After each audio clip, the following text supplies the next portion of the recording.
We are wrapping up February 18th, 2023 on the road to WrestleMania and many more things going on in the pro wrestling world.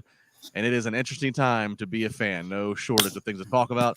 That's what we're here to fulfill over the next hour, an hour and a half with you here on the Wrestling Inc. podcast. Good evening to all of you watching live. Good morning, good afternoon, good night to anybody else watching on the archive later on. I am Justin LaBar, coming to you from Pittsburgh, Pennsylvania, being joined by two of my favorites that I get to be on here with.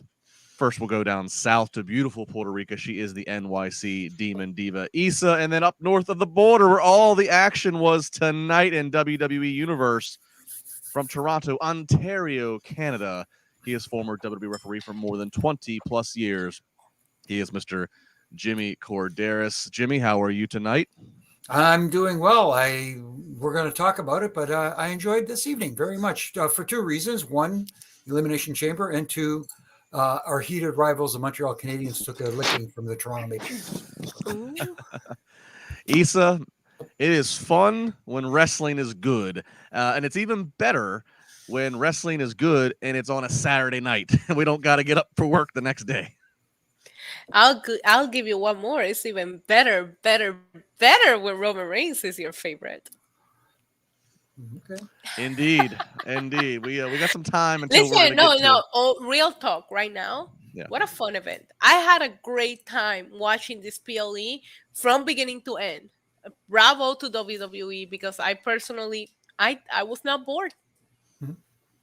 I'm gonna hold off on anything with Chamber. We're gonna let people continue to get in, because I mean, Yes. just even set the scene with it. I see that the numbers are climbing, people are coming in, so I'm gonna let that filter in for a second. First off, as everybody is checking in, again, if you're doing so wherever you are, I appreciate it. So it's 11:27 here on the East Coast, a little bit earlier on the West. If you're somewhere else around the world, if you're ever across the pond, thank you for really staying up. We really appreciate it. Of course, if you are checking us out on the archive, that is also appreciated as well. Please leave a comment, tweet any or all three of us. Definitely leave a comment or subscribe to the channel, 5-star review. Tell us what you're liking about the Wrestling Inc. podcast, as we have much more to come on this road to Mania and this year.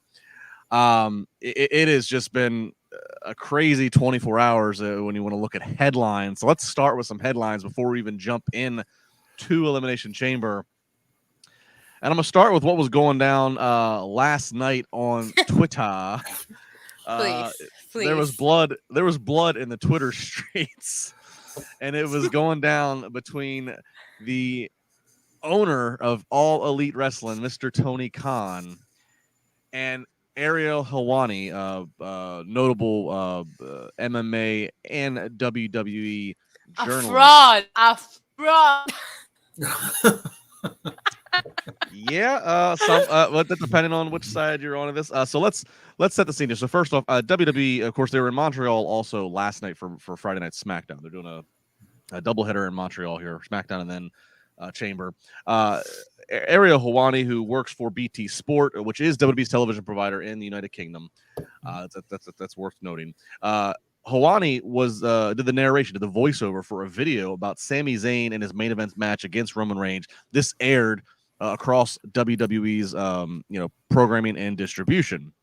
Well, this aired, and then after that goes out, during the show last night, during WWE's show last night, Tony Khan tweeted at Ariel Helwani and said, quote, "You're a fraud. You're as legitimate of a reporter as Tony Schiavone."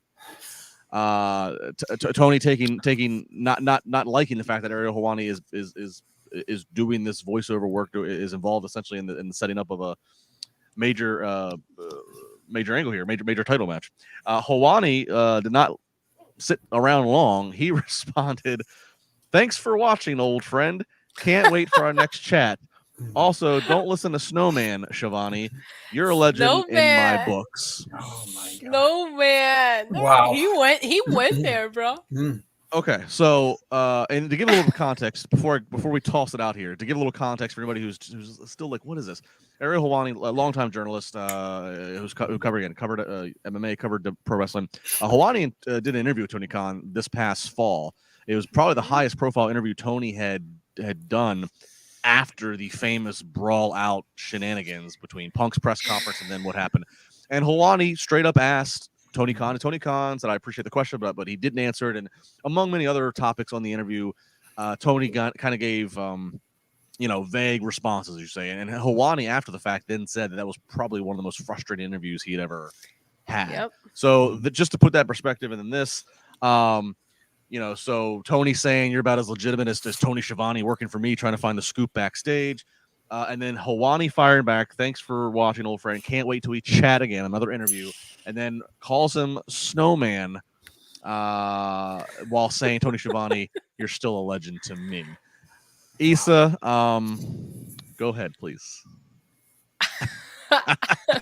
Listen, I pop big for Ariel's response.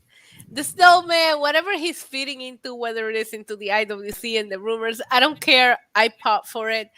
I don't know that you would ever catch, unless it's Elon Musk, any other billionaire, CEO, owner of a company behaving in that kind of way. And me personally, now this is a personal thing. I'm not here for people beefing with people on Twitter. I think it's a turnoff. I legitimately think it's a turnoff, whether it's coming for Tony Khan or one of my friends. If you're like just going out giving attention to that kind of stuff, it's just not my thing. So I don't like Tony Khan's social media behavior. I think he needs a PR thing to take over it.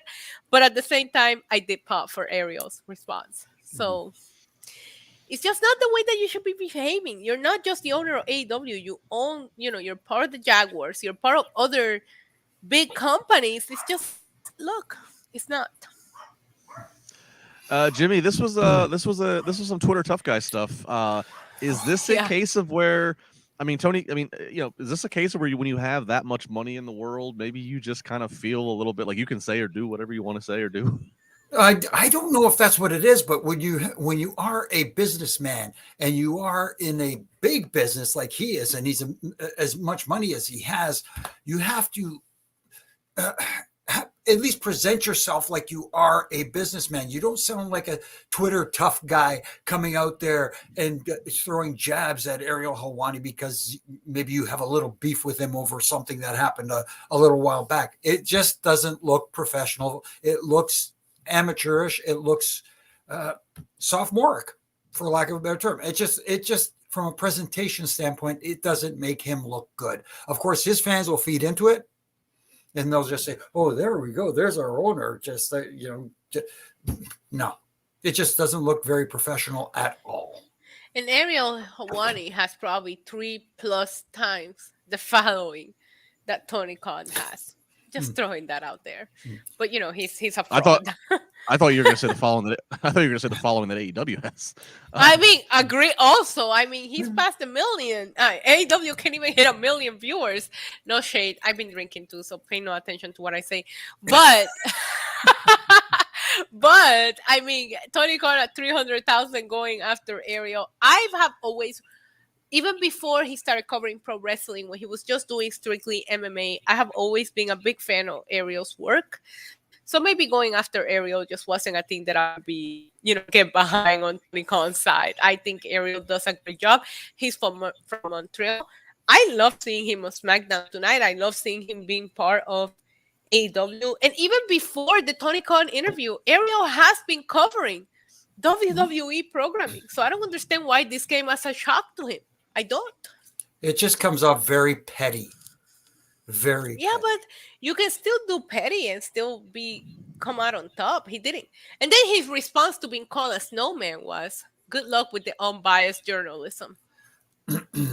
Yeah, at 1.3 million followers just on Twitter for Helwani, when he hits that tweet button, that is reaching more than what Dynamite has averaged us. So I don't know where the argument is. In all seriousness, I actually can. I think there is a conversation there of like, and the lines get blurred because you're dealing. It is sports entertainment. It's something that WWE has continued to push, especially recently, to get covered more traditionally, like NFL or any other sport would. Right as we speak, as we record this right now, they're doing press conference. They do the so they've been opening themselves up to more traditional media things like press conferences, media calls. So it is, I mean, it is a blurred line if you do that, but there's also part of it is a show. There's parlor tricks that need to be kept secret. There's things that the outcome needs to be kept secret.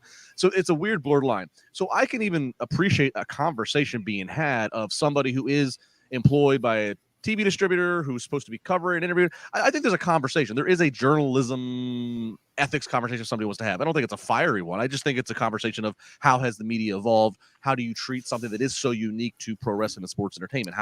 Where's the line stop of treating it like whatever? But Tony Khan's approach to it, just look, Jimmy said the word petty. It looks so amateur. It's like, come on, dude. Like I don't want to compare Tony to every other business owner or just directly to Triple H as being the guy that being the two bookers, but like you just wouldn't get that comment from that. Just it just makes you look real, just amateur is the word I'll go with here. So it's definitely gotten a lot of response. And then Ariel Helwani, of course, was there at the Chamber tonight, was ringside at one point, and Michael Cole. Yo. Michael Cole leaned into it, going, we said something. Ariel's not unbiased, and he asked the hard hitting questions. There's something about, and I don't know. Maybe it is because I don't know if he jumps on his instincts a lot. So the way that WWE responds, it just always looks pettier and better done. And I pop for Michael Cole's comment tonight. I'm not gonna lie. Yeah. But there's a difference there. They were doing it kind of like it wasn't done out of malice. It was kind of done like, okay, we're going to have some fun with this, which is sure, Jimmy. They were having fun with it. They were, as opposed to, doing it because, I'm pissed off at this guy. They took advantage of a situation. They said, okay, rib time. Let's go. Yeah. And we're all here for every bit of pettiness and trolling that's going to be done. It's we're all here. I'm just saying, Justin, you cover it through a different platform. We all cover it through different platforms. WWE offers you a couple of bucks to film a video package from them. That doesn't make you unbiased. You still work for Busted Open Radio. You still work for who you work with. You know what I mean? Like, I just didn't think it made any sense to come off that way because. Okay, whatever. You get the point. No, again, there's blurred lines. There's blurred. WWE again. They've been trying to bring on more people that work from other parts of the media and have them on the pre-shows giving their opinion. Which yes, it is a new step to have a media member voice-overing a package that is promoting and building to your main event. I can see that. I can see that is a new step. Is it right or wrong? I don't know. That's where I said there's a debate to be had. But again, Tony's approach to it of bringing that conversation. If he thought he was being snarky and fun, I think it really got thrown back into space. So listen, I'm just throwing this out there because I've been asking and I've been giving hints that WWE might be coming to Puerto Rico anytime soon. WWE, if you need somebody to do a very Puerto Rican voiceover, I'm here and I will remain unbiased. Thank you. There you go. You can how did Chavo Guerrero's song start? Ooh, Chavo. Maybe you can do the maybe for Dom, you can do the ooh Papi or something, Hey, El Jefe Tribal. That's how you say tribal chief in Spanish. Oh, okay. I like that. Okay. All right. Well, while we debate over Tony Khan's tweets, more debate is cropping up from the AEW side of the world, but maybe it once again crosses into the WWE world. We don't know. There has been speculation, a buzz on the internet about, first right now, Switchblade Jay White looks like he could be done very soon here with New Japan Pro Wrestling. So, he's of course been, as it tends to be a rumor of, could he wind up in WWE? Well, then Wrestling Observer's Dave Meltzer, he's reporting that WWE is interested in a much bigger free agent than Jay White.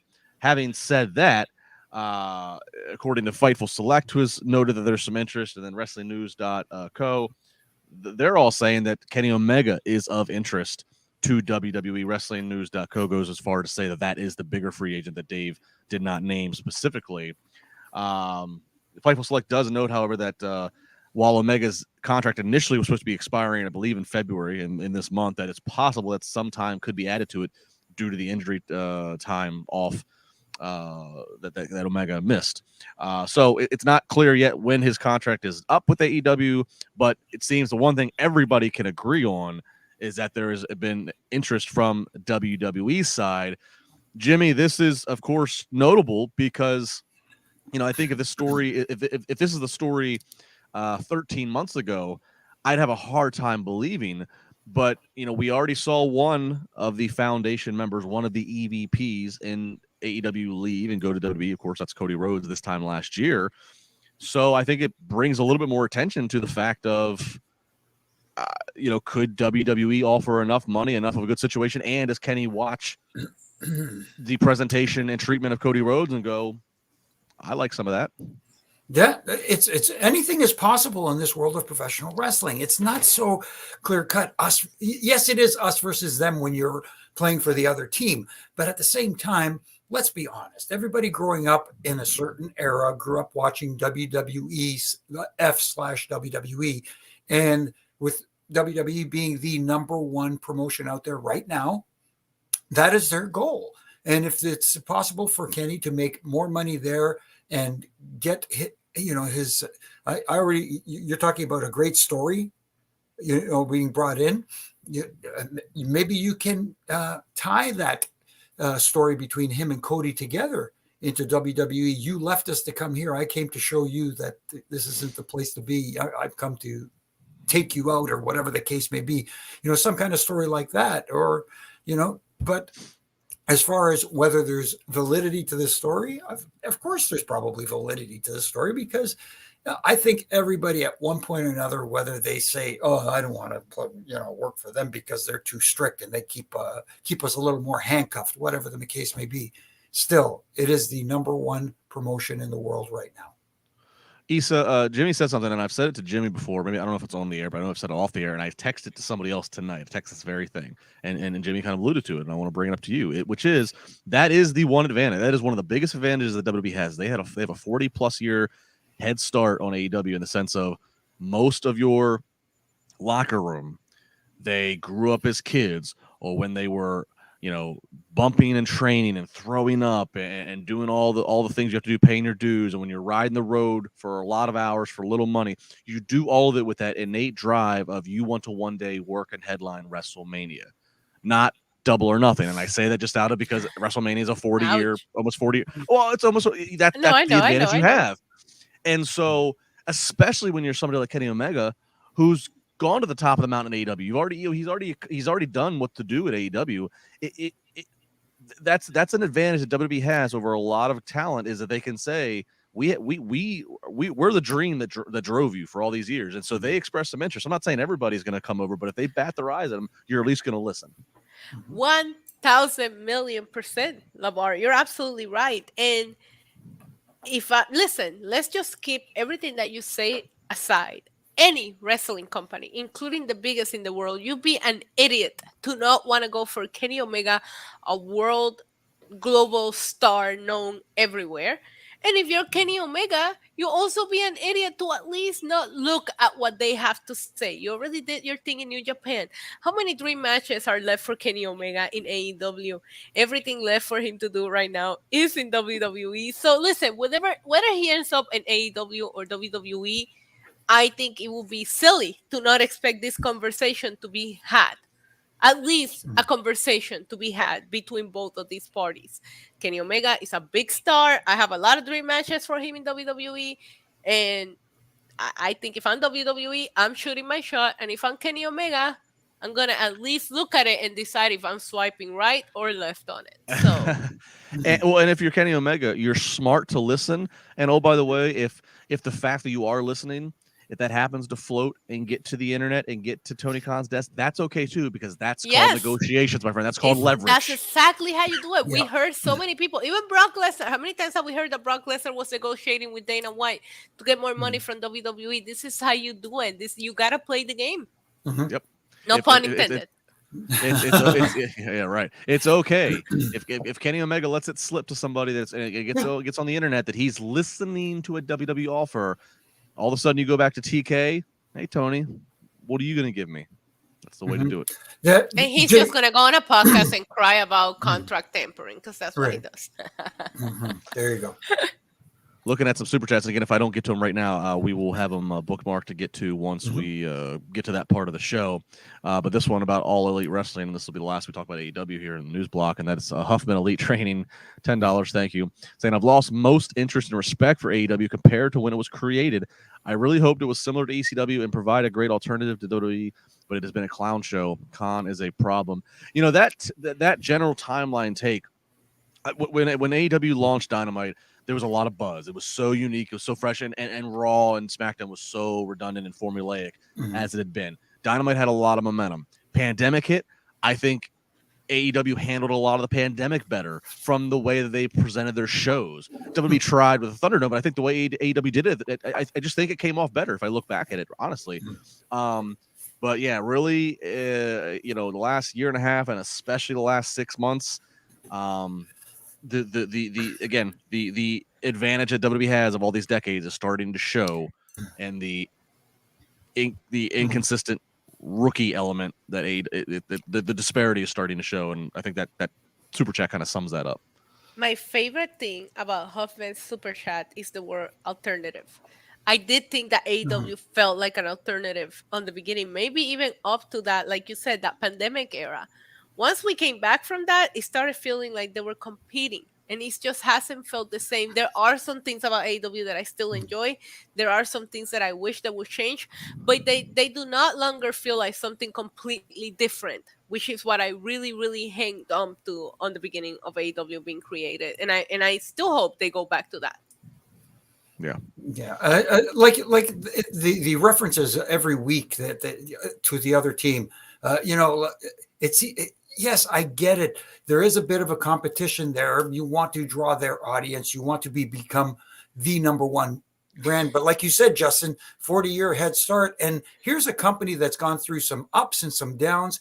And there's one thing they've always been able to do is once they've gone through that valley, they've always been able to climb that hill back up again. That's just the way this business works. It goes up and down, and WWE has mastered it better than anybody so far. Yeah. Right. All right, well, that's going to do it for our news headlines. If you want to read more about them or additional headlines, please go to WrestlingInc.com. 24/7 site's always being updated with the news. All right, let's go ahead and jump in to the reason why we're all here, which is the WWE's Elimination Chamber, the last premium live event on the road to Mania. Just setting the scene here. Going into this tonight, 17,000 people sold out in Montreal in the Bell Center. Awesome. A 5-match card. 5-match. Obviously, because 2 of the matches are going to take up considerable time because of the chamber. 5-match card. Quality over quantity. Yes, every single match had stakes. It meant something. There was a hype around all 5 matches, which I think and the crowd let it be heard. The crowd was not just loud for Sami Zayn. The crowd was loud tonight. Great crowd tonight. Yes. So let's go ahead and jump into the opening match, which I kicked it off with the Women's Elimination Chamber. You got Asuka, Carmella, Raquel Rodriguez, Nikki Cross in the pods first, and then to start in the ring, it's Natalya and Liv Morgan. Immediately, as we get going here, Natalya and Liv work, but we first are going to get Nikki eliminated. Nikki Cross is going to get eliminated. Eventually, Liv Morgan, she's going to pass out to 2 submission holds being applied to her by both Natalya and Asuka. Good way to go. Yeah. Yes, very, very, very much so. Asuka's got the Asuka's going to kill you a chance going, and she's just leveling off on Carmella at one point. Natty gets eliminated. Raquel gets eliminated. And so we come down to Asuka and Carmella here. Crowd very much behind Asuka all the way from her entrance. She's going to end up making Carmella tap. So Asuka is going to WrestleMania to challenge Bianca Belair for the Raw Women's Championship. Issa, was this the right woman to walk out with her hand raised? Yes, if she's going to win at Mania. And I do not see Bianca losing anytime soon, so I'm already invested. I will give you that. Asuka does not have a good track record at WrestleMania. And my whole thing going into this is if Asuka's not winning at Mania, don't have her win here. She lost against Charlotte. She lost against Rhea. She lost that tag team match. I want to see Asuka get a big win. Now there is a little bit of a reset on Asuka and her character here. We've seen her at the Rumble, we've seen it tonight, so maybe she is the one to beat Bianca. No matter what happens, no matter who wins, this match is gonna be allow me to quote Sheamus, banger. But I really, really want to see Asuka finally get a big win at WrestleMania. So I'm happy that she won. I felt like it was a little bit predictable, but that didn't take away from the chamber match. I enjoyed it. I felt like the person that Nikki Cross went out first, and even then she got that spot from the top of the pot. She still got to shine. Love what they did for Liv Morgan here. She never tapped.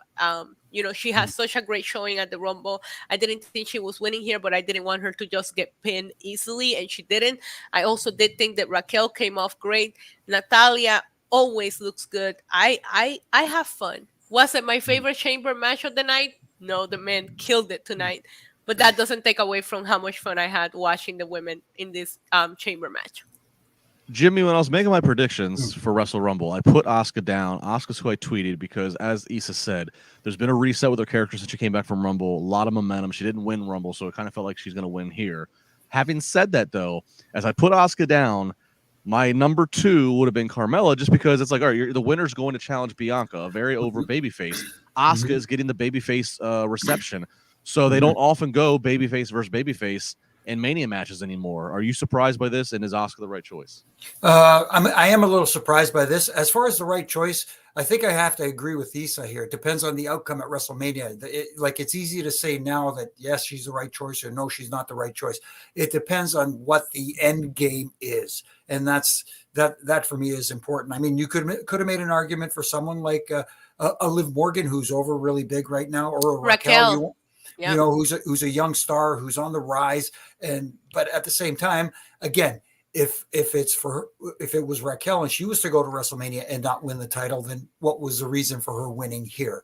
So at least I will say this: everybody in the women's chamber match was taken care of. Nobody came out of it looking worse for wear. Let's put it that way. The ones that got eliminated didn't get hurt by the eliminations. But to answer your question, whether it's the right choice, Asuka, it's a good choice because you're going to get a hell of a match. That's for sure. And with the reset button, maybe she is destined to have her WrestleMania moment, so to speak. And maybe this is going to be it. So if let me ask you both. So if Asuka's going to Mania, we know this. If Asuka's going to Mania against Bianca Belair, if Asuka loses, are you saying that that's a mistake? They should have just should have had somebody else win. 1,000%. They should have Raquel. I think Raquel versus Bianca. Liv, I just think that, and I'm just going based on history here. I think that Asuka, while putting on bangers, I love her match against Charlotte. I love her match against Rhea, but she lost them. And I do feel like Asuka needs that Mania moment. If not, don't put her in the situation. That's just my personal take on this. Yeah. I'm intrigued by the crowd's response to Asuka. So, but I honestly don't know yet if I want to see her dethrone Bianca, because I'm a big fan of Bianca, and I think Bianca's great, but that's what I'm saying. If you know that she's great and you don't want her to lose the title, don't put Asuka in the position.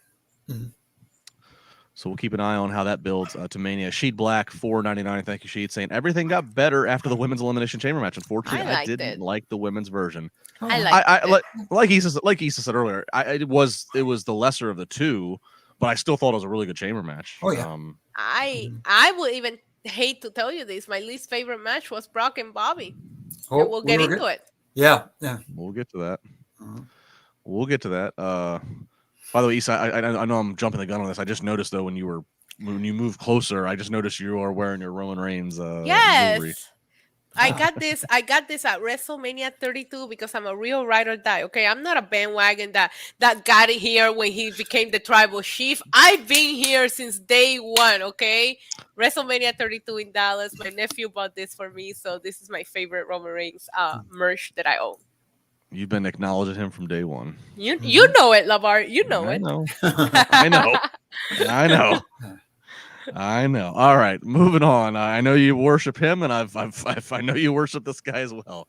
The Beast, Brock Lesnar, up against Bobby Lashley. This is the rubber match, as they continue to call it. This is fast out of the gate, as commentary notes. Neither man gets paid by the hour. Suplexes, spears, F5s, all in the first few minutes.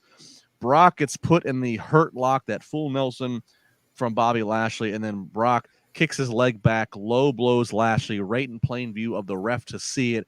DQ gets called. So Bobby Lashley goes down as the victor in this. Brock not happy after the match. F5s to Lashley, F5s to the referee. That was all planned. Crowd's chanting for a lot more. of ref bumps tonight, huh, Jimmy?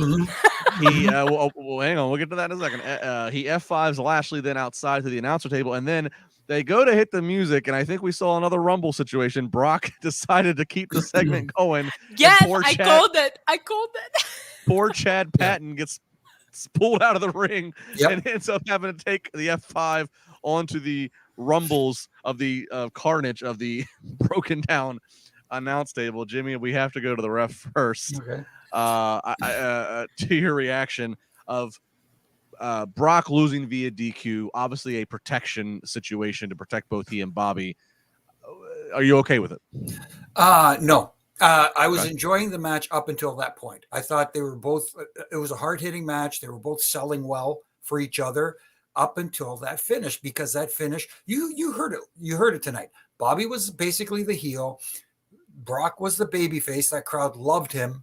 And that was a heel finish. Basic, plain and simple. Well, you know, that low blow, blatant in front of the referee, and then Brock going into, I don't want to say going into business for himself, but just taking out everybody and looking like a beast afterwards. That's stuff that heels do. I didn't understand it. It didn't make sense to me to have that kind of finish. Yes, are they going to continue this rivalry going down the road with no rules involved, no DQs, whatever the case may be? That's what they need to do. A pit match or something like that with a special guest referee like a Ken Shamrock who can fight back. I would rather have Haku, but anyways, that's. Hang on, Issa. I'm gonna give you 1 second. I want to finish one real quick with Jimmy. Brock comes out. He's babyface Brock. He's having a good time. He's Cowboy Brock. Mm-hmm. Lashley comes out. Lashley's doing the high fives. Both come out and are approaching his faces. Mm-hmm. But then Bobby's getting booed most of the match. Brock does the heel thing to end the match. That all was kind of and that's confusing a little bit to that. Mm-hmm. I had picked Bobby Lashley to win because I thought there was going to be shenanigans of Hurt Business, and that's how they were going to protect this, and they were going to go on to Mania. Why would you? Shame on you. Well, I was thinking logic. Okay, so Issa, let me turn to you. This looks like there's more to be done. This is unfinished business, right? But what? What it looks this business way. Is there? Like, well, I don't.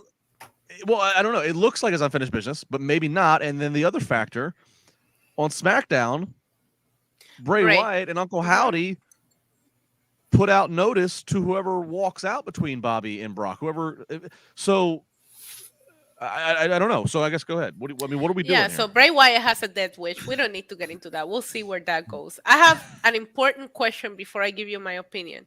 Jimmy Korderas, do you acknowledge and accept Brock Lesnar as a fellow Canadian at this point?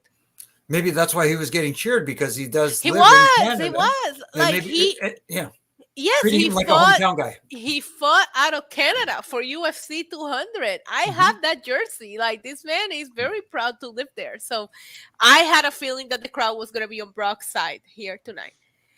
LaBar, to your question, there was too many shenanigans in the first two matches for them to pull this off again. The first match, some of us waited 10 years to see this big meaty man slapping meat fest. I've been waiting for it for a long time. The first match, you have Paul Heyman become involved because Brock was still in that storyline with Roman. The second match, you have Brock beat him in kind of like a sneaky way, and then Lashley does the beatdown after the match. I needed to see a real match between these two men tonight. If you continue it to Mania, I'm not going to feel as invested as I have felt the last 3 times. There's so many times you can cry wolf before we stop believing you. And you already, you have ran out of times at this point. Go to Gunther and Brock, go to Bray and Bobby at this point. It's just not for me. I was having fun until the finish. The match was giving me what I needed to see from the two of them, and then you kind of ruined that. At some point, you had to stop protecting them and let somebody go over clean. And if I could, just for a second there, you mentioned Bray. Where does this leave Bray? Because as we saw on SmackDown, it looked like he was next for one of these two, at least, anyways. And with this looking like unfinished business between them two, where does Bray fit in? Well, it looks like unfinished business, but it might. But kind of what he's saying, this might just be it. It might just be a case where we just accept that both men are just obviously threats. Yeah, Brock felt a little threatened, so he had to cheat, but it might be there's nothing more to do here. Obviously, WWE does not want to make a definitive situation of one of them getting pinned or submitting to the other one. They just don't. That's been proven by their past interactions. So, to your question, Jimmy, here's what I think. And Issa basically said it, but here's what I think. I think if Bray Wyatt, he did call out and say basically whoever's going to win between Bray and Bobby. Bobby technically won. I could see Bray and I guess Uncle Howdy doing something with Bobby, and then if Bobby does have the Hurt Business, and people like to boo the Hurt Business, so that would keep the momentum or fanfare with Bray and Uncle Howdy that you want. That's one thing. I'll tell you what. I think they're going to elevate the U.S. title for what we're going to see at Mania, which we'll get to in a little bit. I would love to elevate the IC title and have Gunther, whatever the proper. Brock. Hell, I mean, when was the last time that we really got because he did lose in a DQ kind of way. He didn't lose in a way where he got pinned, so he doesn't look any less strong if he wanted to go like his face off when he faced off with Gunther at the Rumble. The crowd just lost it. Yeah. When was the last time Brock had a match at Mania against an opponent that was the first time he was facing them? I mean, his Mania opponents are always, it's Roman, it's Taker, it's like that. I mean, that would be a real attraction to see him. You know what? You're right. The last time I was hyped for a Brock match was WrestleMania 31. The first time he faced Roman. That's the last time that I remember being like, I can't wait for this. I mean, even when he took on Goldberg, he'd faced Goldberg at Survivor Series. That we don't talk about that. Right. So I mean, but it looks like they're making a point to elevate the U.S. and IC title. It looks like under Triple H's regime. They have to move on. They have to move on from Bobby Lashley. They have to. Right. The world title is one world title. Yes, there are two physical straps, but the wording is the undisputed universe. So it sounds like Triple H is like, we are going to have one world champion. But to supplement that, he has elevated the U.S. and IC titles. Again, U.S. we'll get to in a second. IC title, what a way to elevate it to have Brock Lesnar against your IC champion. Yeah. Yeah. Brock has never gone after that title. But I'm very disappointed. If this is how we end Bobby and Brock, some of us waited 10 years for the match. You gave us 3 of them in a matter of a year, and none of them delivered to the point that we all expected it to. It's like saving yourself for marriage and he falls asleep. Like it was bad. I'm sorry. 10 years. 10 years. Wow. Like saving yourself for marriage and he falls asleep. Wow, that's amazing. Hold on, let me write that down. I had to take a drink. I had to take a drink for that one. Ooh. All right. I got a feeling that clip will be on Twitter tomorrow. All right. Let's keep it moving, folks. Or actually, just a reminder, I'm at my time cue. I have to remind everybody this. 5-star review, please. Tell us what you like about the podcast. Leave a comment, tweet any or all of us. I love it when you tweet me and tell me where you are in the world or what you're doing when you take. I love the tweets. I love the mentions. Like legitimately, I always like retweets. So let us know where you're listening from and let Jack Farmer know that I'm better. Thank you. I'm not getting between that. All right, up next here we got the mixed tag action. It is of course Finn Balor and Rhea Ripley from Judgment Day up against Edge and Beth Phoenix. Michael Cole spitting the fun facts as he's loving to do these days. 17 years. It's been 17 years since Edge wrestled a match in Montreal. That's just insane when you think about that. But the crowd certainly hyped up to see him. Dominic Mysterio, of course, is out there alongside Mommy. The heat loud, of Dom. Loud Bravo. F you Dom. Loud F you Dom chants by the crowd. Just incredible heat there. I think we all know where Mania is heading for Dom, which is going to be exciting. Right. Couple spots here real quick. Edge is about to get the hot tag from Beth. Finn goes down under the ring, comes out the other side, pulls Edge off the apron so he can't get the hot tag. That was pretty you don't see that too often. Beth gives a superplex from the top to Rhea Ripley from the top rope. That was a big moment. Ref distraction. Dom throws in the brass knucks. Little ill time here. Brass knucks get used. Beth's supposed to cut it off. Everybody had to do the rest stalling. little rough there. Gonna bring it up because we bring up on the other show when things like this happen. Yep, it was bad. I saw it too.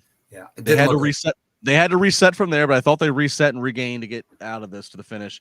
The ladies double power bomb their respective male opponents. Pretty cool spot. And then the finish, a spear from Edge, and then the Shatter Machine with Beth from Beth, giving Edge FTR coming back confirmed. Giving Edge and Beth Phoenix the win. Again, I picked them. I thought this needs to be the end of the story. We can't get any more out of this. This needs to be the end. Beth can't pin Rhea because Rhea's still on her way to Mania title match. You can't pin Rhea, so Edge pinning Finn, the right way to go here. Issa, your reaction to the match, and then I guess if you want to tail off, what do we see next with Edge? I had so much fun watching this match. That's the best way to describe it. I love that I felt like the women stole the show here. And I love that they didn't have the women be involved in the finish because, like you said, I did think they needed to give something to the home crowd. And I didn't think it was going to be Sami Zayn. So I had a feeling this is where we were going to go with a big win. But I love the heat on Dominic Mysterio. The crowd was crazy. I absolutely adored it. I didn't like the spot. It was so obvious that they were so late to break off that pin, and that is my only complaint about this match. I thought the women killed it. Where do we go next? Apparently, Edge has responded to Austin Theory open challenge on Monday. So I do think Edge is moving on from the Judgment Day onto something else. It does appear that Edge is going to face Austin Theory for the United States Championship based on what I'm seeing coming out of the press conference here. But if this is how it ends, it was a fun ride. And I'm glad that we did have a finish to what happened at Extreme Rules. I know that was a while back, but I did think we needed to close that chapter.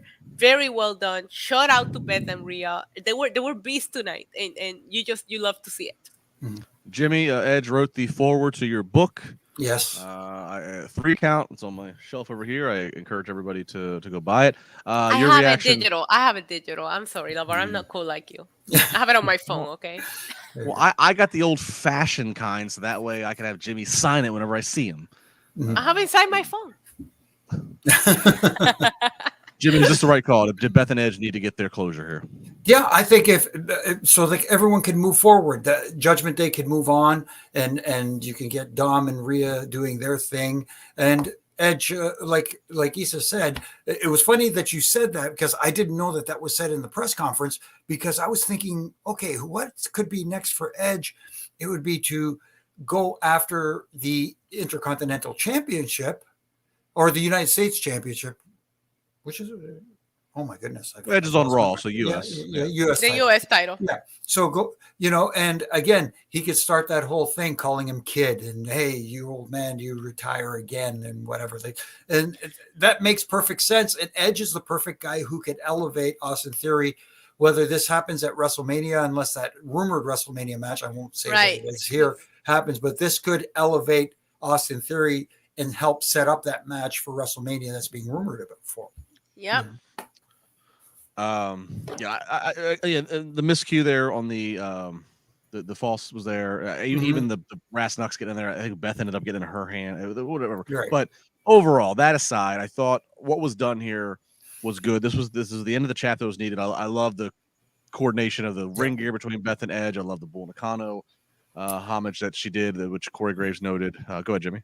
No, sorry to interrupt. It just on that finish that. The false finish that didn't come off as good as it should have.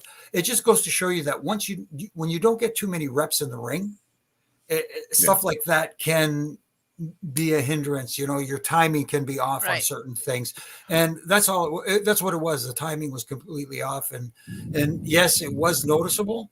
But like you said, they did recover from it and kind of help people not let that moment overshadow the match. That spot happens, you feel the worst for your brotherhood. You feel the worst for the ref because the ref, he knows this is not the finish, so he has to pull. He's trying his best to just be as slow as possible. Yeah, he's got to pull up, but it's not his fault. But I'm bringing it up because I know, the three of us do Wednesday nights podcast, so I know that if I don't call something like that out, I'm gonna get because we take note of when the the communication, especially with ref situations, happen with AEW. So I'm calling it out, so nobody can say that I didn't acknowledge it. But yeah, overall, I think they did what they had to do here, and I'm good. I want to see them all move forward. It's been a year of Judgment Day Edge stuff. It's time to move on. I will say it didn't take away from my enjoyment of this match. I had fun. No. The best way that I can describe it is I have fun watching this match, and it doesn't get any better than that. I can't say enough. I say it every week. I am such a Rhea Ripley fan. I can't. Maybe I'm crushing. I don't know. I thought this was just wrestling analyst in me. Maybe I'm crushing. Maybe I don't know what's going on. Rhea's great, but Beth Phoenix also looked like a beast tonight. I thought she was great. There's a couple of these women that retire so early that I see them in the ring now. Michelle McCool, Trish Stratus, Lita, Beth Phoenix, that I'm like, just come back. One more run. Why not? Like, they look so good. Beth Phoenix looked incredible tonight. Hey, shout out to Marvin B, who super chatted us a few minutes ago. Said, listening from Paris, France, 6 a.m. and it's great. Shout out to you. We're international. Sure. I'd love to be in Paris right now. That'd be a nice place to be. Hang on, just trying to make sure I don't lose. Super chat here from. Do we got it? There we go. Dada saying, hello everyone. I was there tonight and it was hot. It sounded like it was great crowd, great atmosphere, and that really does add on to the feel of the event. Right. Marvin B again. Dom should go down to NXT to this heel heat. No, Marvin. I think. I think Dom's next stop is WrestleMania against his dad. I think it's what they've been planning for the whole time. Okay. So we'll see. Night One saying Justin should sport purple gear next Monday to support Judgment Day. Sure. Wear a little bandana or something. I might. I mean, maybe I'll do a little time in the cell block. That seems to be. I did some time in the drunk tank, 4 hours. I know what Dominic is going through.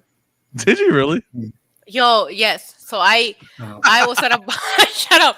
I was at a bar and I was bored. So I tried to start a fight between two girls. I told one that she was going to screw her husband. I told the other one that the girl said she was ugly. I was just trying to get them to fight. And then they fought. And then they called the cops. And everybody blamed me. And they threw me in the drunk tank for 4 hours. I got you, Dominic. That's why I love this gimmick. I've been there. Wow. 4 hours in the drunk tank. They said she did nothing wrong. This girl's just drunk. Throw her in there until she sobers up. Wait, was this in New York or Puerto Rico? It was in Indiana. Indiana. You got wild in Indiana. Yes. You're welcome. You're welcome. Chat tonight for getting that story. Okay. All right. I learned a lot from that. I learned that I've never been the same ever since. Jimmy, they made me take off my high heels and put on some croc-looking shoes. How dare they? Wow. Jimmy, you've ridden the road and been around the world. Have you ended up in a drunk tank ever? Not in the drunk tank. Let's just say that I have, never mind. No. I told my story, Jimmy. I told my story. No. To be fair, I put him on the spot for that. I put him. If he doesn't want to answer, that's okay. Did you do hard time, Jimmy? No. I've put myself in tough physical situations where driving was an issue and stuff like that. So yeah, you got to be careful. And I just you've told us. You don't have to rehash. You told the story about being with Andre and then. Mm-hmm. Yeah, I mean, you told that. Yeah, I mean, that's... it was with Andre, and I know that I was asked if they could drive for me, and I said, "Look, if we pull up to the building, which was Maple Leaf Gardens here in Toronto, and I'm not driving, then there will be an issue, especially since Andre had me sit down and you don't refuse to Andre." So I got back to Maple Leaf Gardens, and I'm trying to, I have the keys to Jack Tunney's Cadillac, and I'm trying to go, here you go, Mr. Tunney, and stuff like this, and hand him back his guy. He says, "Jimmy, come here." He says, "Did you have a couple of drinks with Andre?" And I went, I didn't really answer. He says, "Go into my office, grab a coffee, and stay there, and don't let any of the." So he kind of figured it out, and he was kind of cool. He said, "I get it. Andre was the one giving you the drinks. You didn't want to piss him off, so you were drinking with them. And That's what I Yeah. always Yeah. say. Yeah. That's what I always say. I'm like, I don't want to piss anybody off, so I'm just gonna have these drinks. there you go. And then I end up Killer. in the drunk tank, Jimmy. Mhm. Killer Style saying Issa is a whole mood. That's there's.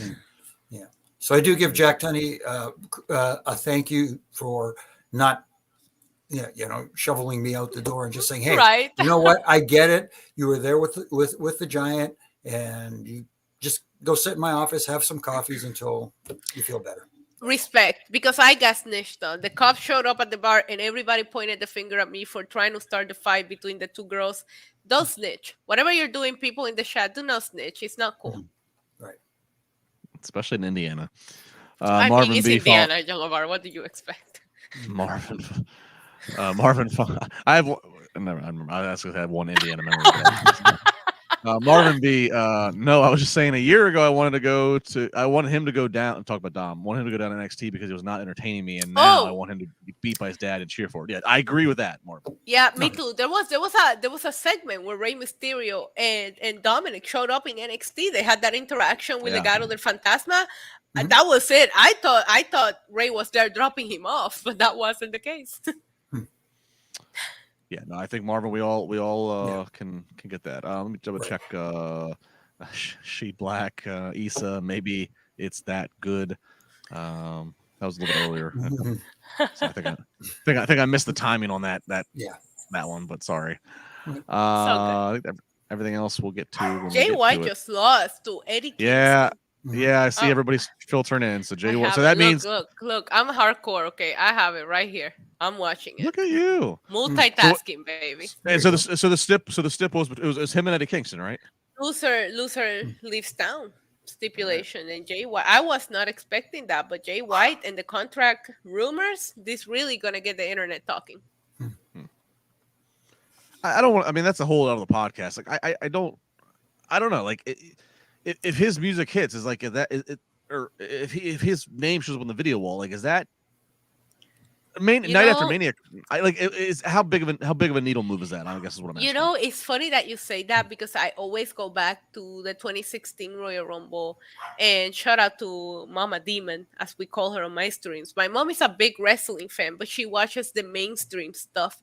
And I was watching that Rumble with her next to me, and when AJ Styles came out, I went crazy. And I turned around and she's sitting there saying, "Who is he?" And I was like, oh, like it hurt my feelings, but at the same time, it made me realize that a lot of times we think that everybody should know who these people are, and people don't know who they are.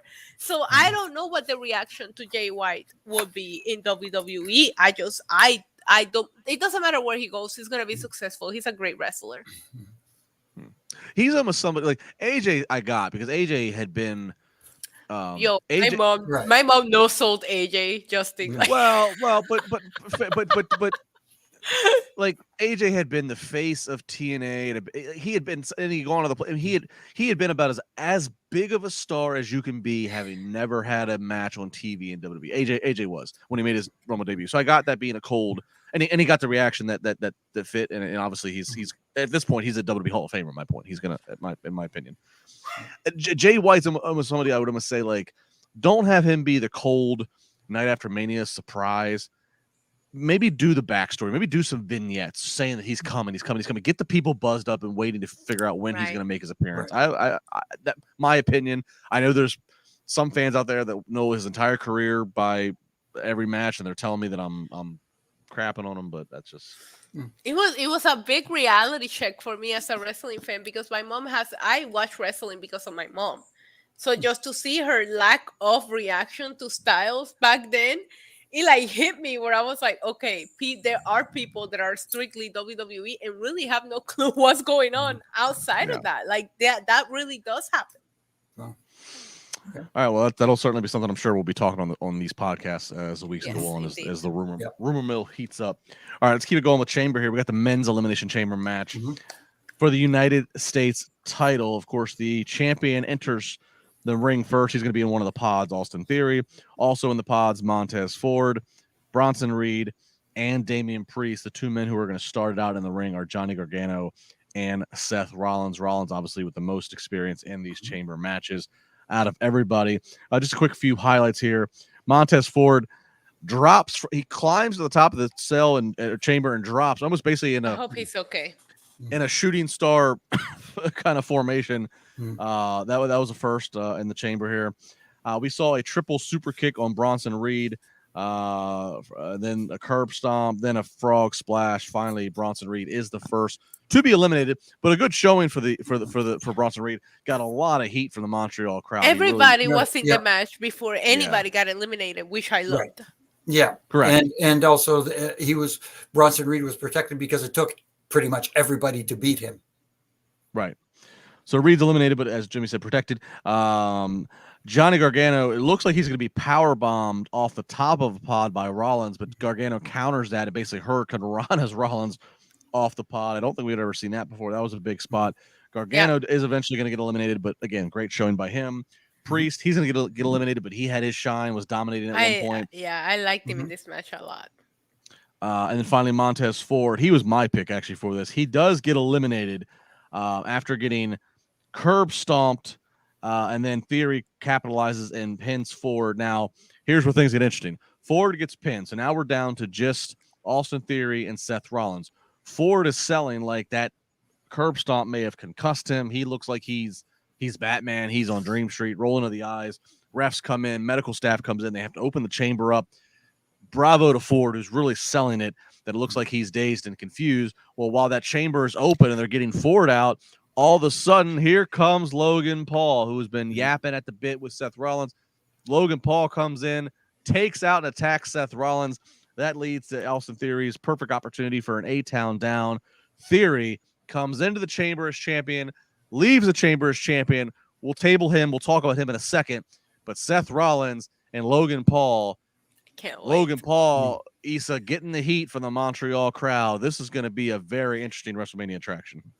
I can't wait. I popped huge when Logan showed up, and I was expecting him to show up. Look at my drinking games tonight. You will see that I was expecting him to show up. But when it came down to Seth and Theory, I couldn't help but to think something has to happen here. Otherwise, they shouldn't leave somebody else in there with Theory just to like make it seem a little, everybody thought it was going to come down to this too.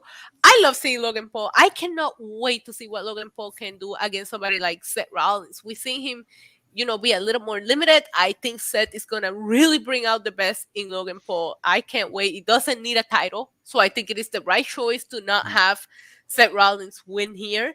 I just want to give a shout out to the other people in this match who really shined tonight. I really thought Montez Ford was incredible tonight. Yeah. I love what they did for Damian Priest to the point that I thought for a sec I was getting excited. I'm like, oh my God, are they going to give it to Priest? Why not? I thought he looked great. Bronson Reed, like I said earlier, the fact that nobody was eliminated and everybody was in, this is I had to go back and rewatch a few, but this is up there for favorite chamber matches. I thought everybody shined tonight. I thought it was so good. Great storytelling. Awesome for Austin Theory to still retain. That's a big deal, and it gives a big rub to the United States Championship. I love this match, and if it wasn't because I was so emotionally invested in the main event, this is up there for match of the night as well for me. Yeah, Jimmy, 6 guys in this match, and again, other than Rollins, everybody else is relatively young in terms of WWE careers. But all 6, even Seth, who's done everything he's been doing, all 6 stock went up. Right.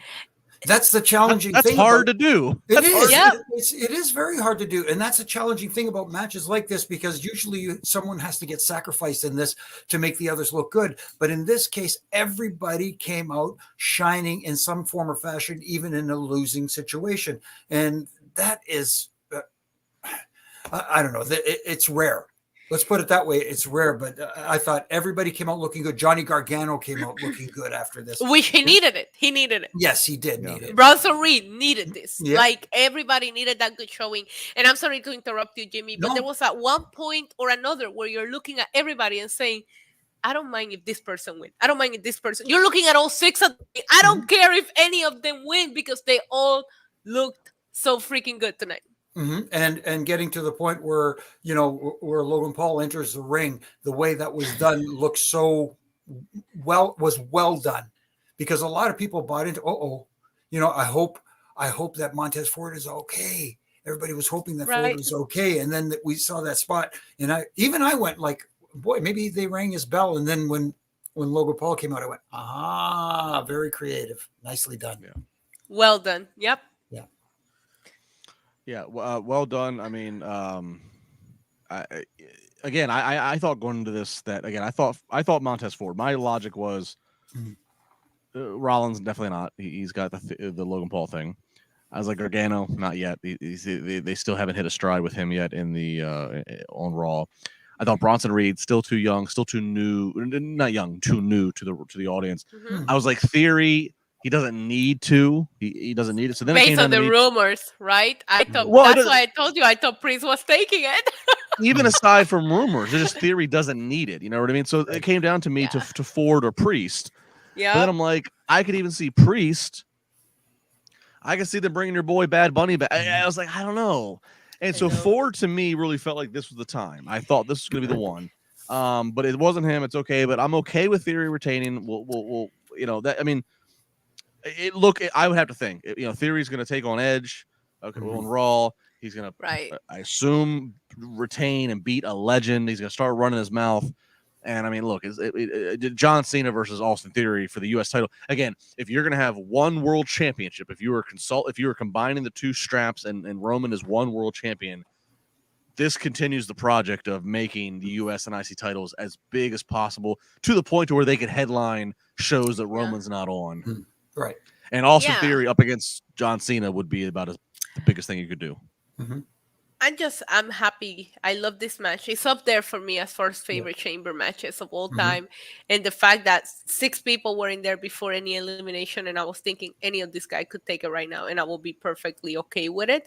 And it didn't feel predictable. Once it came down to Theory and Rollins, I had my suspicions.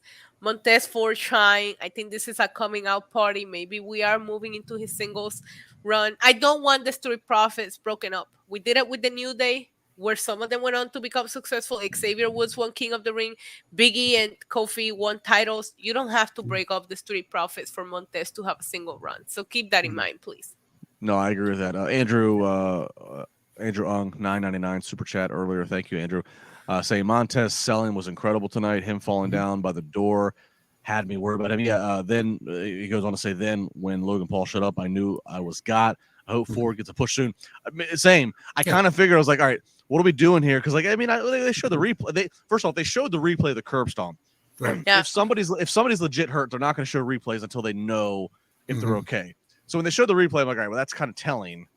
But still, he was doing a really good sell job. And you're right, Andrew. Yeah. They tried to get him out the steps, and then he kind of just faltered. Really great, but obviously, again, ploy to get Logan Paul in there. Excellent execution by all involved. Right. But I think Logan Paul and Seth is gonna slap. Mark my words. It's gonna be a banger. It's gonna be moments that are gonna go the same way that Logan Paul's moment with Ricochet at Rumble. Right. It's gonna they're gonna go viral. It's gonna be some. The things that Logan Paul did against Roman, and as much as I love Roman and he's my favorite of all time, I think Seth in ring is better. I can't wait to see what they do here. Yeah. And Seth is becoming such a big character right now where he doesn't have to be involved in a title story to get these huge matches at WrestleMania. We saw him get Cody, the return last year. We're going to see him get Logan Paul. Very happy for Seth to still be doing these big things. They're going to do something very memorable at WrestleMania. Oh yeah, 1000%. And it's going to get people talking for sure. And out of Seth and Logan, who's going to wear the most outlandish outfit? That'll be another thing to watch for. Yeah, there you go. Terry Allen Jr. Terry Allen going Montez is a superstar. I think we'd all agree to that. Yeah, and I like the fact that they mentioned that if he were to win the United States Championship, he offered his partner Dawkins a shot at that title. I thought it was a nice little interesting sidebar that they had during the match. Yeah, stands by what Issa said, and I've said in the past. They don't have to break up and be. They don't. Right. One doesn't have to stab the other in the back. It doesn't have to be that way. Right. Scott Langford with a Canadian $5. That Gargano with the Hurricane Rana looked scary as hell. On top of that scary looking Hurricane Rana off the prod, This felt like Gargano breakout night. He needed that. Gargano needed tonight desperately. I don't know that I've been invested into what he's done since he came back. Tonight was a little bit of a coming out party. As a matter of fact, as soon as I figured out that we were going to start with Seth and Gargano, I was like, give me my popcorn because this is going to be good. Just from the start of this match, you knew you were in for a good time. Yeah, and sorry, I took off his super. He was referring first before the Hurricane Rana, the move of with Bronson Reed, where and commentary sold it, where it looked like Gargano's neck was Bronson Reed to looked fold. crazy strong tonight too. The Priest looked incredible. I mean, like bravo! I can't wait to see what people are saying about this match. I haven't had time to look on social media, but I personally loved it for everybody. Yeah. Tina Miller jumping in from a few minutes ago, back from our New Japan talk. She said, "I love you guys. Eddie won. I'm so happy." Of course, it was a great match too, and you don't feature him on AEW television. It's crazy. Yep. That's a whole different podcast. All right. So there we go. So Elimination Chamber men's match. I think the favorite amongst all of us out of the two. Not a knock at all on the women's, but the men definitely accomplished a lot with what's going on here. So tune in Monday with myself. They took their time in the match to tell stories, and everything that they did that was huge moves meant something instead of rushing over to the next one. Yeah. Right. And I guess it's also a benefit of the situation of having your premium live events on. This one was W Network. Now it's Peacock. You're not up at that hard time. Jimmy, you lived it in the 90s and in the 2000s when you're on the traditional pay-per-view model, when you got to be out by a certain time, but the fact that they essentially have infinite real estate TV time tonight. So that helps letting things breathe. Let's talk about the main event. It helps letting things breathe because this last one, you got to let it breathe. I'm talking about minutes of no touching and no physicality, but the crowd just at a fever pitch. 902 days as your champion. Even longer since he had even been pinned, but 902 days as champion.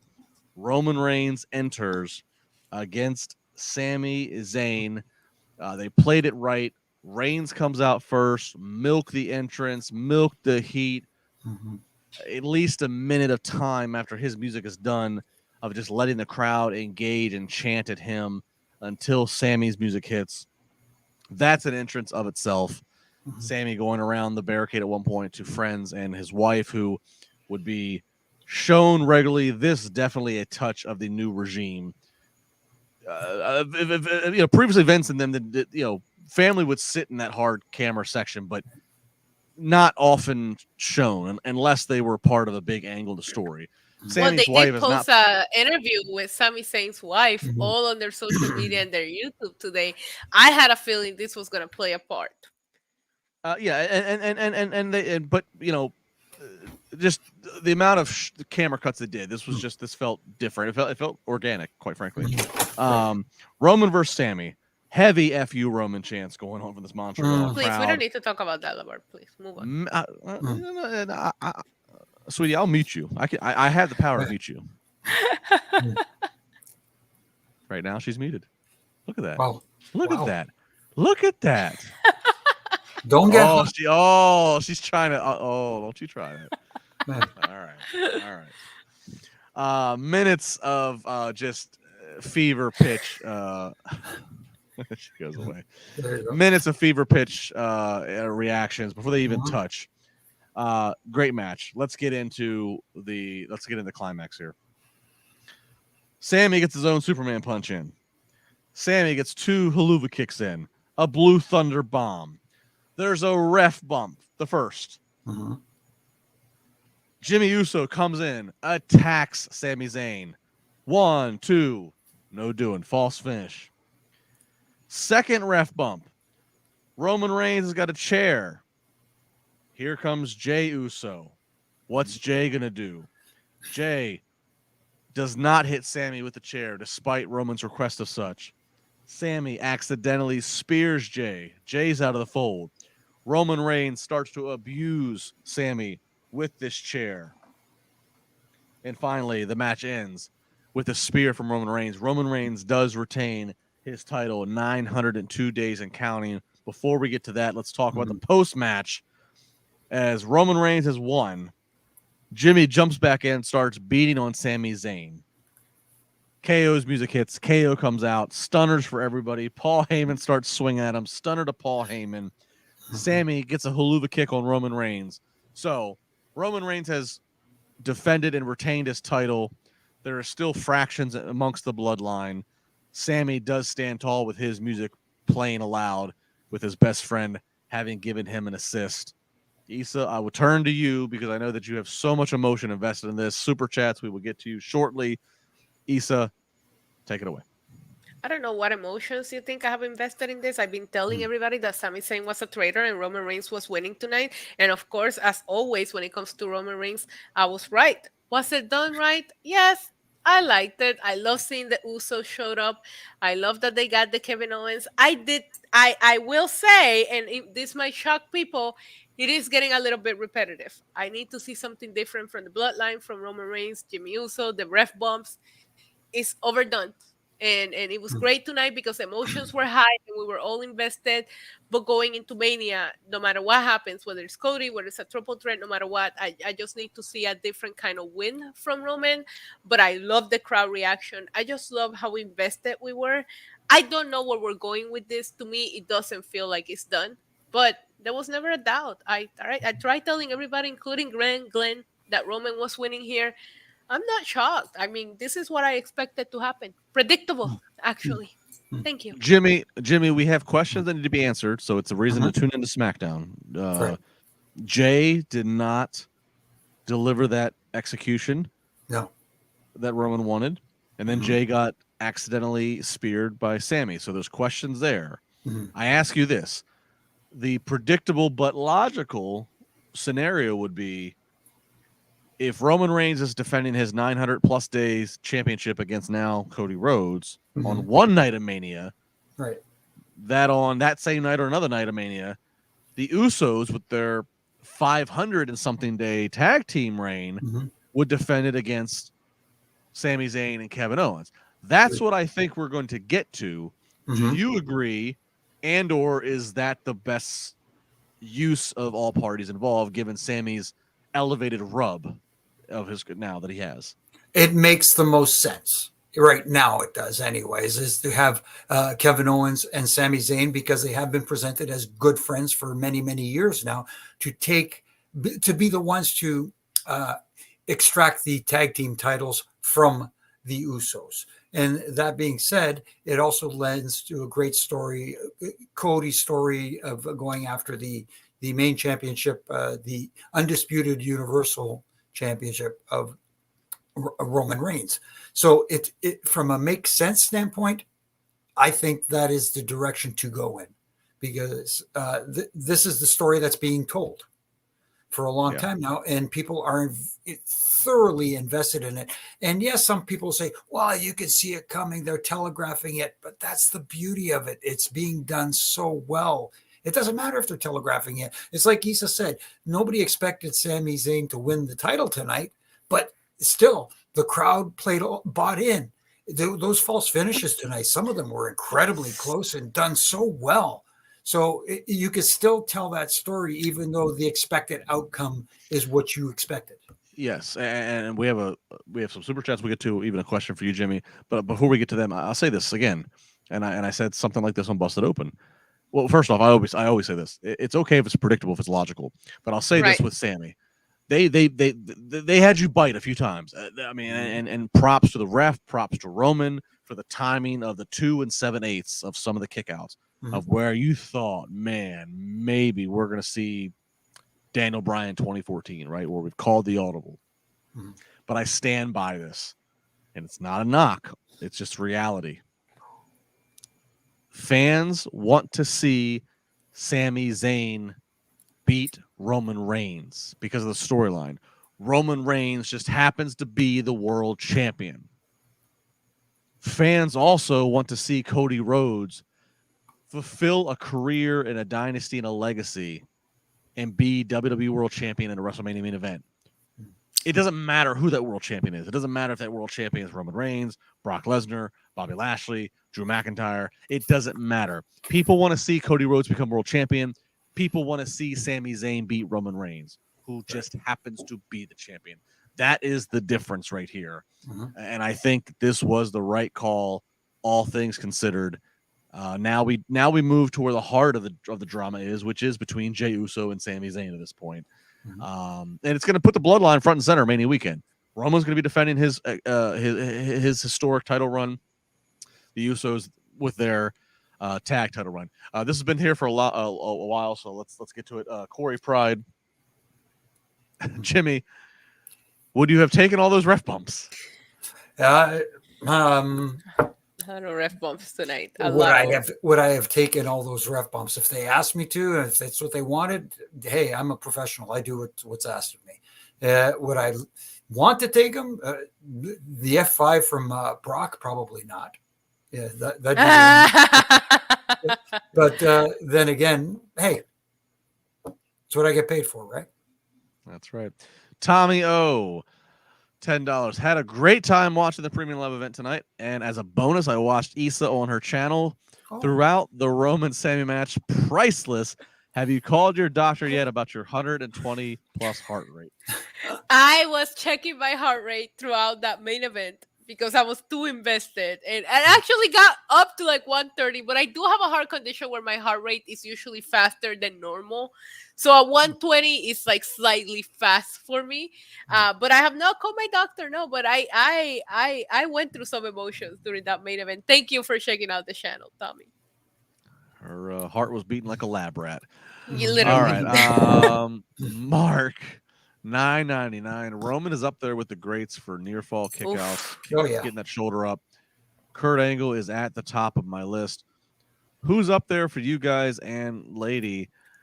Roman's great at it. I mean, Sean had the flair. Sean, Triple H, they all had the flair for the dramatic. Jimmy, I'm going to set you up here. I think I know the answer to this. I think one of the keys to being a great, what are you pointing at? This gentleman right here. He's pointing at Eddie. Is that Eddie? Is that Eddie? Yes, it is. Yep. Yeah. Viva la raza. Hang on. I got to switch headphones. Yeah. Hang on. I got to switch his cams. headphones One died. second. Love me some Eddie Guerrero. There you go. He's coming back. We just have technical difficulties. Please stand by. He's back. There we go. Fine. We were pointing at Eddie. Yep. That's what I get for wireless technology. All right. Eddie's great. But Jimmy, I would have to say too, one of the keys to being a great near fall false finish kick out the ref is on the ref. They need to verbalize and say 1, 2, because in all the commotion going on, the last thing you want is to confuse thinking the first one was actually the sound of the ref's body hitting the mat or something like that. Right. Yeah, you have to be very vocal. And not only that, you have to position yourself in a spot where the person being pinned can see you. Right. Because that's why when I see sometimes pins happening and the referee's at the guy's butt, I'm like the opposite side. Yeah, and I'm like, and yes, some guys are thinking, well, I don't want to block the camera. Look, if you're not seeing the shoulders, then you're not counting, and the guy can't see you, or whoever's being pinned can't see your motion, and also consistency with your count. Because I've noticed a lot of times with some refs, anyways, that their counts are quicker when it's a false finish, and when it's the finish, they kind of like one. Right. You know what I mean? Keep the cadence consistent. But those false finishes in the match tonight with Roman and Sami were tremendous. Yep. Yeah. Agreed. Very good. Another super chat, Andrew, coming in here tonight was like ECW 06 ECW One Night Stand fans and Cena Montreal gave Roman the business. It had that hostile environment, Yeah. But they knew what was going to happen. Yeah. TV mature, that's for sure. TV mature. Scott Langford coming in. What would you think of Cody versus Roman night 1? Cody first to pin Roman, and then Zayn versus Roman night 2. Zayn gets that W to end the story. I think Scott. I think it's I think it's done. It's done in the sense of Zayn's going to move on now. Mhm. He and Jay are going to have a whatever, and that's where we move to. Right. Sammy could not dethrone the head of the table. He's not going to, at least not directly. Now, that's not to say that Cody takes on Roman. It's not to say that Sammy doesn't make Later himself involved on, in that. right. So, but I think, again, and this goes back to and Scott, what you're suggesting. I was doing this prior to Rumble. I was still not accepting that they have merged the two physical world straps into one title. I still said, okay, you have 2 nights of Mania. Roman Reigns is a huge star. Have him fight 2 matches.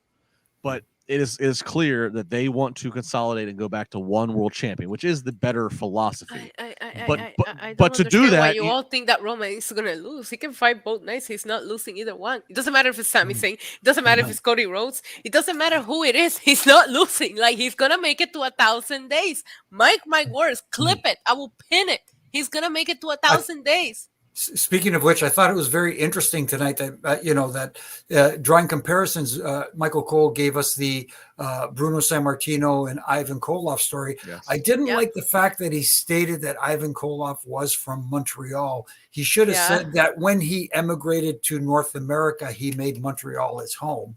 That Right. At least say it that way, as opposed to saying he is from Montreal. It's a little thing. I know, it's nice that Michael Cole's even allowed to pull history. Well, they have to do what they have to do to, like, put where the pay-per-view is, PLE is over, I guess, right? Like, that's the way that it feels. As a Roman Reigns fan, I don't think he's losing either one night. I want him to main event both nights, because that will make him an 8-time WrestleMania main event. He will tie Hulk Hogan, and that way we can go on to break the record, main event a couple more, so that way nobody can just live up to the greatest of all time. Well, I think he's only main eventing one night, but he's main eventing both nights. It doesn't matter. It doesn't matter. The point is, he's not losing. He's walking out of WrestleMania still WWE Undisputed Champion. It'll be one night, but maybe he breaks a record still soon. I think Rhea Ripley and Charlotte probably are the other night at this point. I mean, cool. Given things going down. This Elimination Chamber, probably the most hyped chamber premium live event / pay-per-view. And the chamber match, the gimmick match, was not even the focal point, which is just an incredible kind of creative. That's what happens when you have a great champion and a great storyline. But I did think I thought this pay-per-view PLE was fun. Quality over quantity. 5 matches. I care about all of them. I thought all of them deliver. I am still a little bit unhappy with the Brock and Bobby Lashley finish. But overall, I really did think I thought it was a great Nothing more you can add to that. I totally agree with exactly what you said. He said, and see, you don't have to cram. I have to say it at least once every podcast. You don't have to cram 20 pounds of potatoes in a 10-pound bag. This was done well. Like you said, only 5 matches, but every match felt important. There was meaning behind each one, and I was invested in everyone. I had to add 2 more things. Number 1, I love you guys in the chat. I love everybody that supports Wrestling Inc. But I've heard this for like 2 years now. Oh, it's going to be Drew McIntyre. Oh, it's going to be this guy. Oh, it's going to be... It's okay. You guys keep your hope alive. Roman will still be champion. Number 2, the WrestleMania Goes to Hollywood ad with Becky Lynch and Seth Rollins as the Joker and the Batman. That was beautifully done, and I cannot wait to see the rest of this. There's a rumor out there of who's getting what. The Goodfellas with the Bloodline is going to be epic based on just what we saw tonight. Seth Rollins as the Joker, bravo. I want to see. They have to. I mean, Goodfellas is an iconic movie. I love it. Yes. They have to recreate the, you think I'm funny? I'm a clown. I'm here to amuse you. They have to. Right? Yeah. So good. Seth Rollins did an excellent job dancing those 2 steps. I don't know if those were the original steps. I danced down the steps where the actual Joker movie was filmed. It's fun times. Everybody should do it once. Looking in the chat here, you have to translate this, Issa. What is Artan saying? He says he loves me. Okay. Well, we all do. W Poe, piece of shit. Because I talked about Roman being so good. Go suck eggs. Andrew, Andrew says, shout out to Michael Cole for his shot at Tony Khan. I'm biased, Ariel. Hold on. Michael Yeah, Cole has tremendous. been so good. So good since Mhm. things changed. His commentary has been quite enjoyable. Even some of the matches, the Elimination Chamber, I thought he was great. The main event, I thought he was great. He was great. He's been great. Yeah, it is fun to hear him. It sounds like he has a whole like new passion, and it's probably just he's just handcuffs are off maybe. I do miss him with Pat McAfee. I think Pat really brings out a little bit extra on him, so I can wait for Pat to be back. For sure. Mia Lee saying, Jimmy, how was it being out there for JBL versus Eddie at Judgment Day 2004? And do you think we get Lita at Mania? To answer your second part of your question first, I think there's a very good chance we get Lita at WrestleMania because it is WrestleMania, so it brings out all the superstars, past and present. And as far as being out there with JBL and Eddie, any time out there with those guys was phenomenal. I even remember the time in Eddie's hometown, El Paso, where they did the it was a live event house show, and Eddie's mom was in the ring, and JBL grabbed her hand, and she did the heart attack deal. And the place, I was like scared because I thought everybody, when the crowd was going to rush in, obviously this was a part of a storyline, let's put it that way. Right. But oh my goodness, those two guys, when you talk about magic between two performers, JBL and Eddie had that. Yeah. Yeah. I love seeing those kind of questions because every time I tell people I get to podcast with Jimmy, everybody just wants me to ask you those kind of questions. I'll be like, ask it what this was like, And I'm like, we have a show to do. I cannot sit there and ask him questions for an hour. Marvin back in here saying, speaking of Becky, who does she face at WrestleMania? Bayley ? Mm-hmm. This might be where Lita comes into play. This might be where maybe you get a Lita Becky alliance. Mm-hmm. I think, Becky, Lita, and Trish versus Damage Control has been rumored. But there was also, we did see a little bit of a push for Shayna and Ronda in the tag team division. So does Becky find a tag partner to be in the tag team title match? I don't know. We still have a few weeks. We still have a month and a half here. So we'll see where it goes. But Becky is definitely not going to be left off of WrestleMania, I will hope. So we'll see where it goes. Right. All right. What's this? What is this one? He's saying he's not lying. He really does love me. I love you too. También te quiero, mi amor. También te quiero, mi amor. We get it. We don't have to play the SAP button every time here. Hey, Bernie's a great. Bernie's behind the scenes always. He's like our stat guy. He's like a moderator. Bernie's great. He says, kudos to Dan Engler tonight, referee. From early days at TNA as Rudy Charles to his well-deserved main event spot. Wish WWE would announce the ref in the Memphis-style intros. They at least acknowledge the refs' names now in commentary. Right. I gotta say too, this is not the ref, but it's in the acknowledging the other participants in the presentation. Mm-hmm. Ring announcer, she did it for the Roman Sammy match tonight. Samantha Irvin, is it Irvin or Irvine? I'm sorry, whatever it is, but her, she is a really good ring. Obviously, Fink goes down, Howard goes down as legendary. Mm-hmm. Despite Jimmy's taste, Chimmel's got his place in history. Lillian Garcia's got her spot. People have their thoughts on Justin Roberts. Samantha, I've seen her in person. She will hype you up. Really good. She knows how to hype matches. I recently started ring announcing. Fun fact, and I have been watching, and I just really, really admire her style. And I've been watching from all times, and I really do think she's up there with some of the best female ring announcers as of the moment. Yeah. And I do announce the referee name before the match, just for respect. Just it looks more big fight feel. Right. Yeah, and to their credit, WCW did this great, and WCW did this great, and the Monday Night Wars when they brought in Michael Buffer. Yeah. And he'd mimic all the boxing. Mm-hmm. He'd announce what they're wearing, the colors they're wearing. He'd announce the referee, who the state commission people were. But it mimicked that big fight feel. It made you feel like you were watching a Tyson pay-per-view fight. There's something to be said for that. But Samantha, she's really, really good. Just want to put that out there. Yeah, she really is. As we wrap up here on the final Super Chats, wrestling enthusiasts, Justin, they showed a teaser for that exact parody with Roman and Paul during a commercial. Also, CM Punk was at the New Japan Pro Wrestling Show in the crowd. I'm That's interesting watching about that Punk. show. I haven't seen him.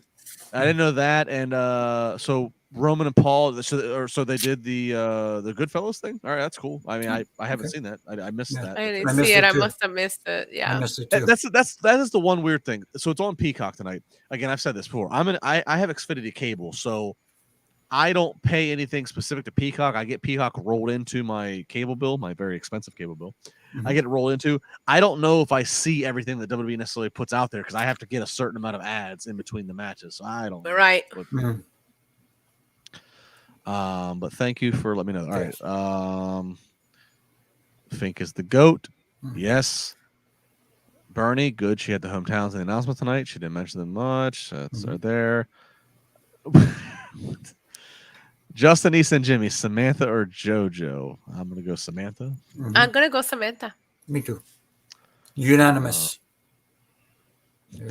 Roman was doing the I Am music. Oh, I can't wait to see this now. Now you guys are hyping me. Oh. And Joe Pesci just turned 80 the other day. That's great timing. That's amazing. Right. Okay. All right. Final 60-second notice for anybody. Last call for alcohol, y'all. That means last call for your super chats. Last call to get your super chats in before the podcast ends. Before we do that, though, let's do all the nice plugging and thank yous. Issa, ladies first. Go ahead. Plug away. If you guys, any of you guys watching from Puerto Rico, I will be ring announcing tomorrow for Ponce Pro Wrestling. So come hang out, say hello. They have made me their official ring announcer, so I guess they like my work. You guys can also find me NYC Demon Diva on YouTube. We're like 400 away from 20,000 subscribers, and you can find me here on Tuesday, Wednesdays, and Friday. And I'm taking over Lucha Libre Online, basically. So go check out my Spanish content over there. Cool. Jimmy. Yeah, you can find me here on Monday nights with Triple J, and on Wednesday nights, the three of us are usually there for our Dynamite reviews. And every once in a while, you get this see us after special PLEs, not pay-per-views anymore. They're PLEs. Well, Revolution is a pay-per-view, so we can call it pay-per-view. Sure. And of course, you can catch me during the week, Monday to Fridays, doing my Ref and Rants on all my social media platforms. And if you need a Ref and Rant t-shirt, you can go to ProWrestlingTees.com and get one there. And you can find him on Cameo too. Oh, yes. Thank you. Shout out to Marvin B, who I think's in Paris. He's going to sleep now. Great show, guys. Yes, go to sleep. Marvin, you're a real one. There you go. Mercy, Marvin. Ricky, thank you. Triple J, George. Yeah, Jay. George. Thank you, JIJ. Yes, sorry. George, you guys are effing dope. Great show. Ricky, thank you to the Wrestling Inc. family. So a lot of love, a lot of support. Really appreciate all you guys. Thank you, guys. Again, it is appreciated very much. Yes. Yeah, I mean, it's the support in this community is great. Again, we cannot stress enough. Can't reveal all the behind the scenes stuff, but if you guys want to help and keep this growing, if you want to keep us maybe coming to a town near you, as much subscription as you can do on all the platforms, all the channels, as many 5-star ratings, as many nice comments, as much sharing as you can do of the podcast across, again, whatever platform, whether it's YouTube, Twitch, any of the audio ones are fine as well. I mean, the only people that watch the video want to watch Issa anyways. So whatever the case may be, just do all the things, right? Just keep us going. Keep us in business. Do all the things. We appreciate it. I'm at Just LaBar on Twitter, on Instagram. I'll be back Monday night with Jack and Jimmy. Who knows what Raw is going to hold as we are on the sprint now to Mania. And, of course, you can follow me on Friday mornings on Busted Open Radio as well with Dave LaGreca and Thunder Rosa. That's going to be that. Big thanks. Be safe. Enjoy the archive. Enjoy the rest of your weekend. Be back on Monday night. Thank you to Issa. Thank you to Jimmy. It is good when wrestling is good. It makes the world go round. So we can all forget about all the rest